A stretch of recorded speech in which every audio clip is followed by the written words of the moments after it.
Assalamualaikum warahmatullahi wabarakatuh. Saya Yogi Iqbal Mulyana, NIM 210221103. Di sini saya akan menjelaskan tentang kisah Nabi Ibrahim yang tertulis dalam Al-Quran. Dalam hal ini, Allah Subhanahu wa Ta'ala selalu memberikan berbagai cobaan kepada para rasulnya, termasuk Nabi Ibrahim. Salah satu kisah Nabi Ibrahim yang tertulis dalam Al-Quran ini berkaitan dengan perayaan Idul Adha. Idul Adha sendiri menjadi salah satu hari raya besar umat Islam. Hari raya ini jatuh setiap tanggal 10 Zulhijjah dan diperingati dengan menyembelih hewan kurban. Kisah Nabi Ibrahim tertulis di dalam Quran surat As-Safaat ayat 101.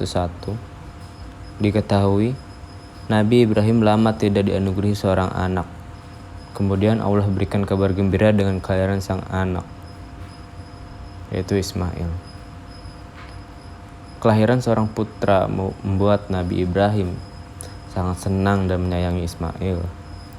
Namun, suatu hari Allah itu memberikan petunjuk melalui mimpi untuk menyembelih Ismail sebagai tanda keimanan kepada Allah Subhanahu wa Ta'ala. Nabi Ibrahim pun bertanya kepada sang anak mengenai mimpinya tersebut.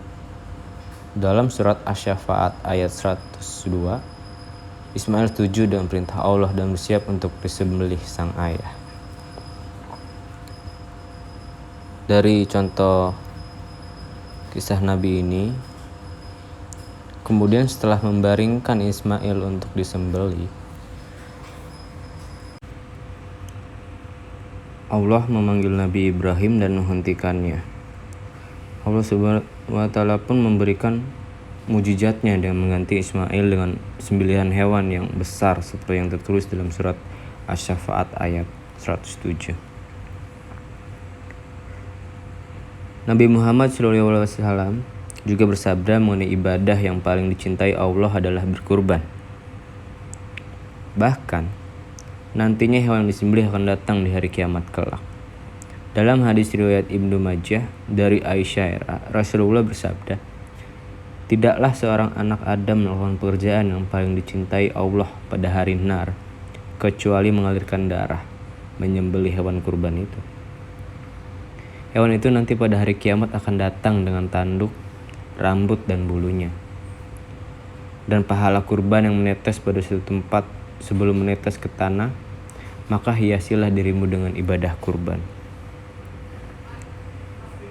Dari contoh dari kisah Nabi Ibrahim ini, semoga kita bisa mengambil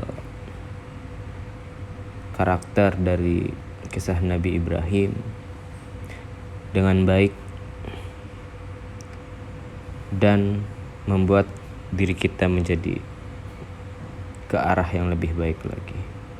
Kurang lebihnya dari pemaparan tentang kisah Nabi dalam Al-Quran ini, kurang lebihnya